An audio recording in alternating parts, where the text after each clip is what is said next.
9+. Download now.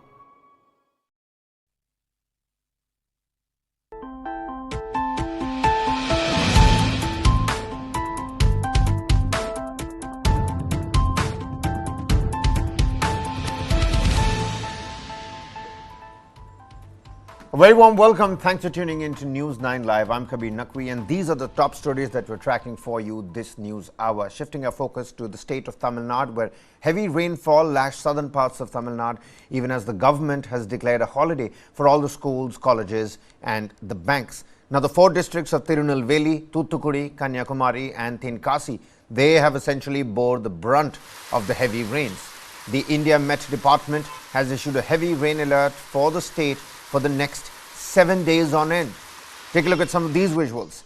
The Coldram waterfall was in its full splendor, well, due to the incessant heavy rainfall in Tenkasi district.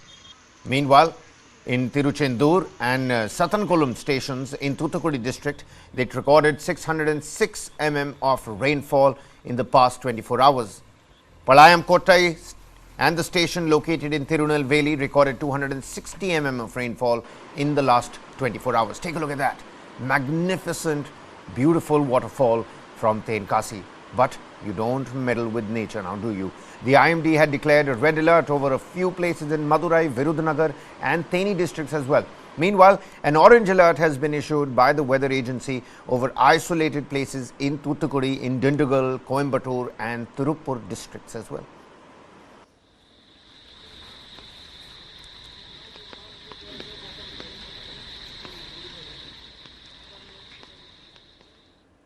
Now, the winter session of the parliament is underway. Of course, the lower house has been adjourned. Meanwhile, the Rajya Sabha proceedings underway. But Speaker Om Birla, Speaker for the lower house, gave a statement on the parliament breach amidst the opposition ruckus. The opposition protested the suspension of all the members of parliament and demanded a statement from the Home Minister. Meanwhile, let's listen in to what the Speaker of the Lok Sabha had to say.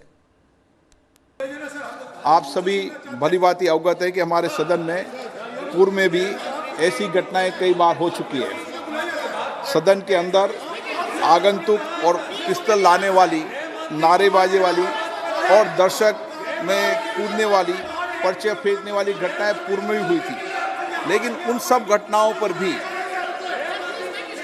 माननीय सदस्यों ने विशेष रूप से सामूहिकता से काम किया था।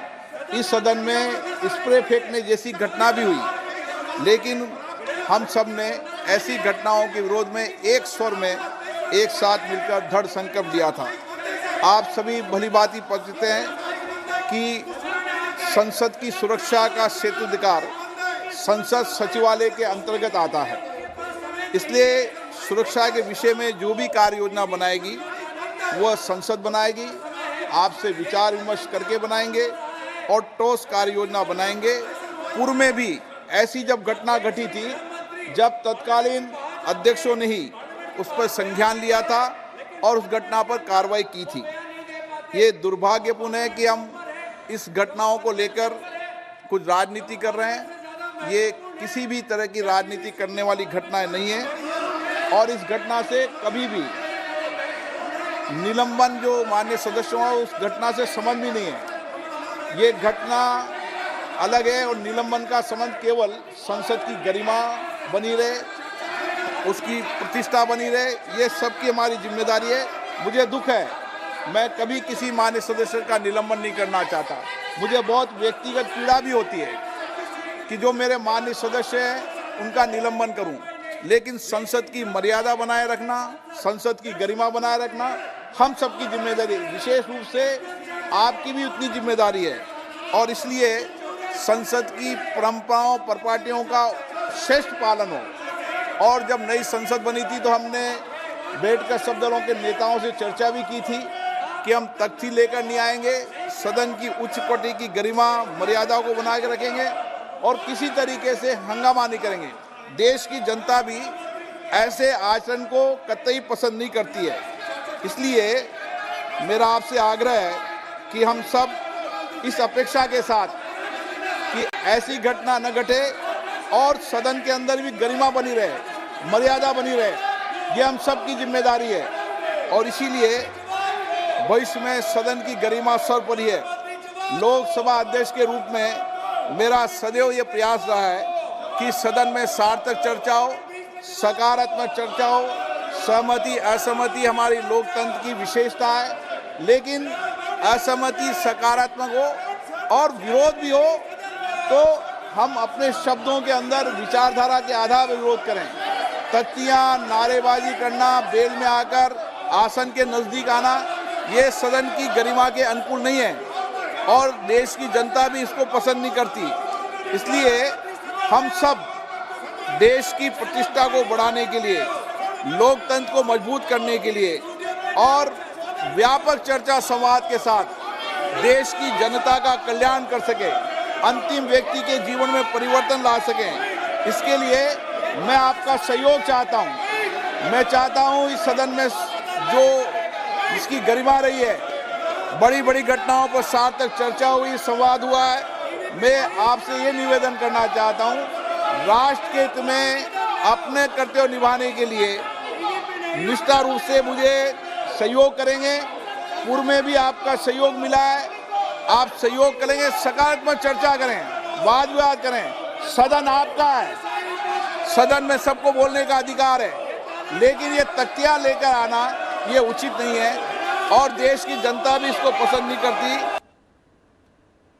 Now, by the time we play that clip out for you, proceedings in both the houses, the lower house and the upper house, have been adjourned. But you can vouch on News 9 Live to bring you all the latest details vis-a-vis the winter session of the Parliament and the security breach case and the investigation around it. But shifting our focus here and in the national capital, which currently is in the grip of a cold wave, it experienced dense fog, and several areas in north and northeast India face similar conditions, disrupting normal life due to the reduced visibility. Visuals on your screens from this very morning, and according to the Indian Met Department, isolated pockets in Punjab witnessed very dense fog, whilst Uttar Pradesh, Bihar, Assam, Meghalaya and Tripura observed shallow to moderate fog. But north and northwest of India at the moment reeling under the effects of disruptive fog. At the moment, a cold wave, the first of its kind that was felt during this winter session on your screens, as you can see, from Bihar, Uttar Pradesh to various other Hindi heartland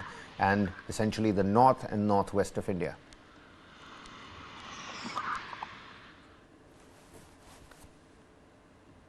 Meanwhile, next up, shifting our focus to our segment on stories that are focusing on Ayodhya. Of course, on the 22nd of January, the Sri Ram Janmabhoomi temple is going to be inaugurated, and Ayodhya is being adorned with festive colors, lights and embellishments in the lead up to the Pran Pratishtha ceremony and the inauguration of the Ram temple. Now take a look at this. The entrance gate of the Sri Ram Janmabhoomi path is nearing completion, with finishing touches being meticulously applied. Now, amid the bustling preparations, the Dashrath Mahal and the Dashrath Mahal temple continues to attract devotees, creating a vibrant atmosphere over there.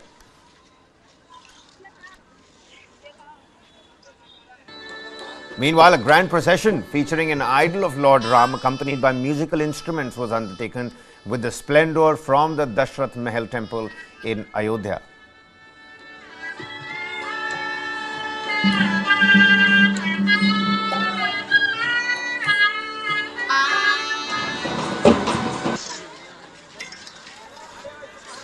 Now, the fervor and enthusiasm among the devotees reflect the profound significance of this upcoming event. But far away from Ayodhya, from Uttar Pradesh, in Chandigarh, the Nihang Sikhs have announced their plans to organize a langar in Ayodhya during the inauguration of the Ram temple, underlying the spirit of communal harmony and inclusivity of the entire historic moment. 22nd of January, ladies and gentlemen. And as the inauguration of the Ram temple in Ayodhya approaches, symbols of Lord Ram, including Akshat and an image, they arrived in the city of Chandigarh, adding to the anticipation and the excitement around this particular historic moment. From color to grandeur to splendor, seems like everybody is enthusiastic and waiting very eagerly for the inauguration of the Sri Ram Janmabhoomi, the Ram temple in Ayodhya. Pran Pratishtha ceremony preparations are underway. The entrance dwar is completely almost finished. The final fittings and the final decorations are being done. Ayodhya is being adorned for Lord Ram himself.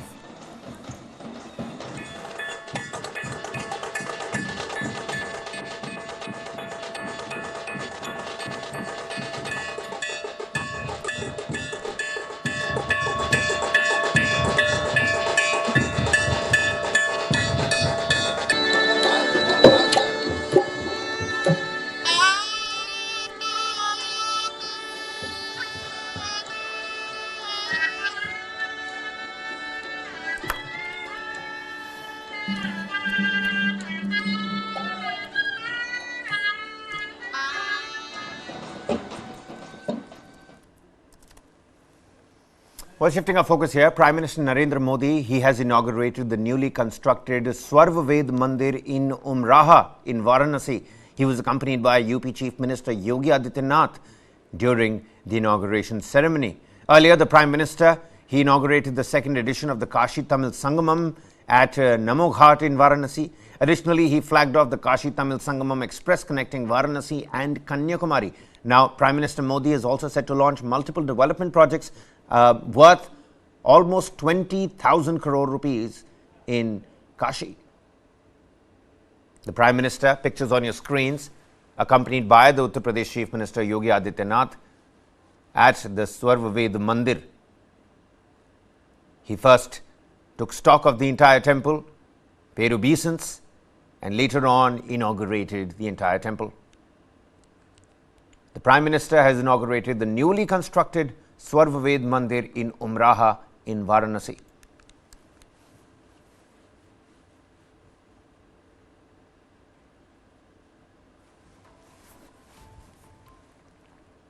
Meanwhile, taking a look at some political developments as well, in a strategic move and ahead of the Lok Sabha elections of 2024, the Congress party has launched a nationwide crowdfunding campaign titled Donate for Desh, a campaign that aims to generate resources for the party.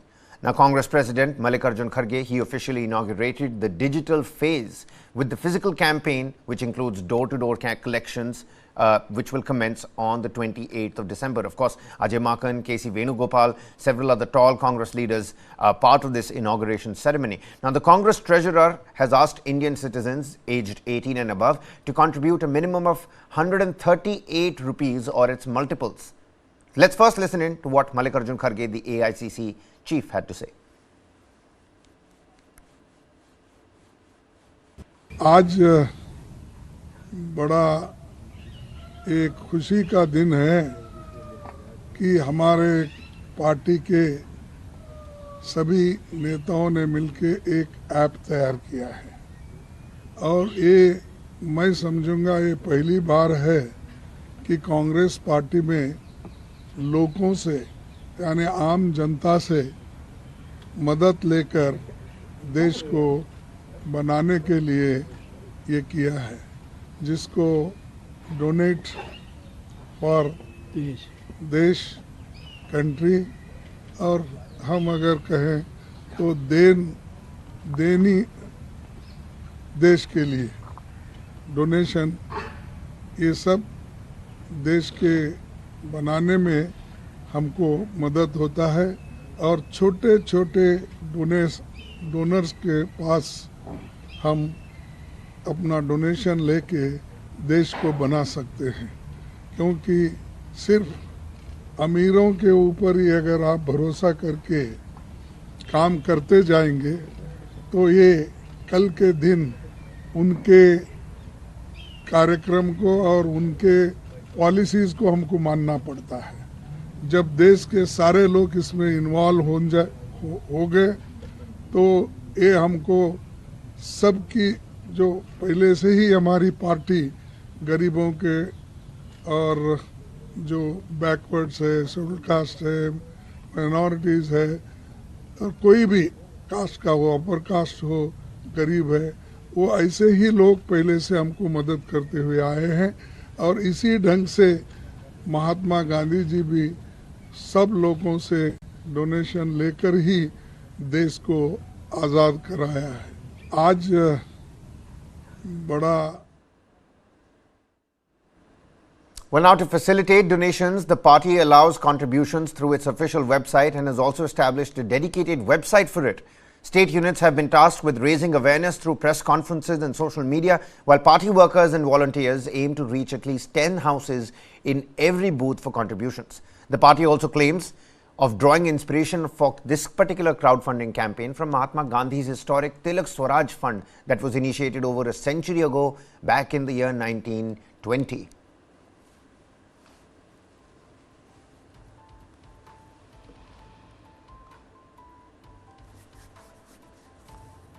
And those are the top updates that we were tracking for you this news hour. Lots more continues right on the other side. Meanwhile, a special documentary by News 9 Plus. Here's a snippet. Take a look. Many thanks for watching this episode.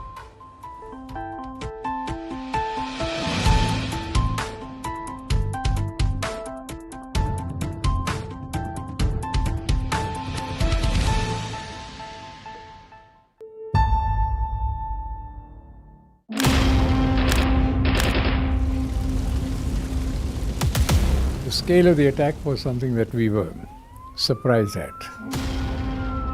The LET, it was a kind of, we were called a joint venture of the LET and Pakistan. Interception of communications which took place during the attack confirmed this. My advice to Mr. Manmohan Singh at that point, when he asked me what are the kinds, was that till we were sure there's nothing that we could do. Bombing was certainly not even contemplated at that time. I think I've been probably the longest serving security professional, and I think I know what is the best way to deal with some of these issues.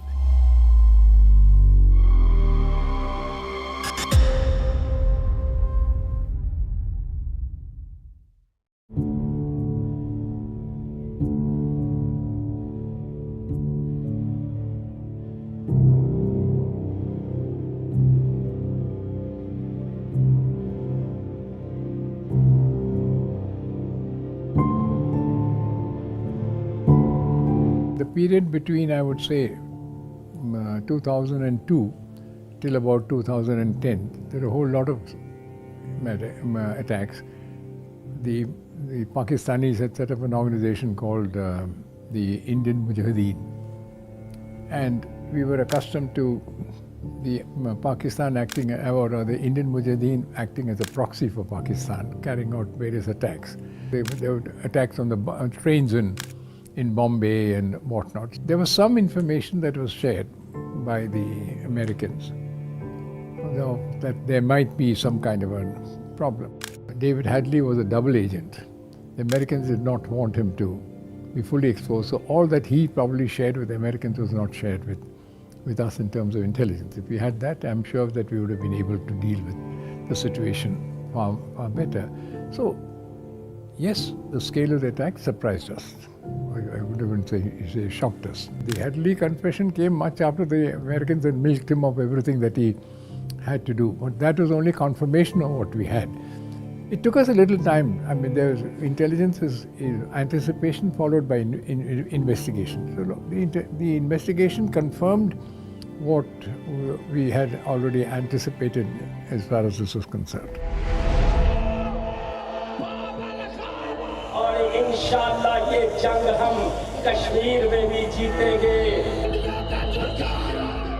LET was the front end of the attack, and after all, they were trained by the Pakistanis. The ship set out from a harbour in Pakistan and whatnot. So Pakistan's hand was very clear.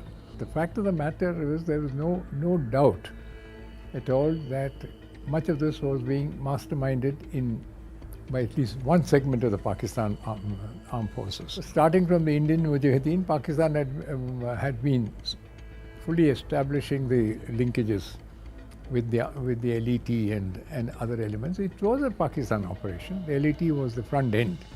Now, where each of the operatives were they all from the LET or from the Pakistan Army is difficult to establish at this point in time. But it was clearly an operation masterminded by Pakistan and using the capacity or capability of the LET. Pakistan is now covering itself by saying that it was a rogue operation and whatnot. From David Hadley's confession, it's obvious that he knew that it was a planned operation and it was not run by a few rogues, etc. So there's nothing more to be said on that. I don't think the India of that time did not believe in killing people without proof of order. We could identify where the terrorists who took part in the attack took place. We would have gone after them. At the time that this happened, we didn't have enough information as to where these people were holed up. So carry out a retaliation that sometimes is being done today by various countries, not excluding India, that you carry out an attack. It will be exactly like what Pakistan did to us in Mumbai, killing people or killing children for no rhyme or reason. I can't say that we are fully satisfied with the way the process is moving, but we still believe that diplomacy should be given a chance. There is no purpose is served by promoting war hysteria. We were not looking for an election result. As you can see, and the country voted for the Congress thereafter. 2009, the Congress came back to power with a higher in a bigger majority. The decision was based on humanity. And the government of, the Congress government at that time, of which the Prime Minister Manmohan Singh was the main lead, clearly was conscious of the fact that we are part of humanity, and we are not, that because some terrorist has attacked, that we should behave like terrorists. We are not Pakistan, we are India. And India has a tradition, it's a great country. For the sake of temporary glory, I don't think we want to. And we have seen what has happened. India has gone up and up, and Pakistan has gone down and down. And probably Pakistan will never recover from that. Yes, it doesn't make good copy. But I don't think that running a country is a case of having copy. It does not make great news on television. I am here to protect my country to the extent I can. And after that, those of us, each of our roles were analyzed, assessed, etc. So we do our job. Yes, we had sort of a policy towards Pakistan. Okay, we will not have any dealings. I think that Pakistan suffered tremendously. I know things have changed. I mean, you've heard of Pulwama, you've said that, but it's for each government to do it. But I think that was a policy, and I think India has certainly benefited from that. Do you think that we should behave like Israel, what Israel is doing for what Hamas is doing? What are they doing? They're killing. I certainly don't believe it. I'm no longer the National Security Advisor, but if my advice was taken in 2008, I've done right. I think India has benefited. I think the present National Security Advisor, one of the most outstanding people who's worked closely with me, I leave it to him to judge what he needs to do. We are not trying to sort of, it's very easy. I think the Pakistan army can't stand up to the Indian army today, whatever. But how much harm are we going to cause to people across on both sides?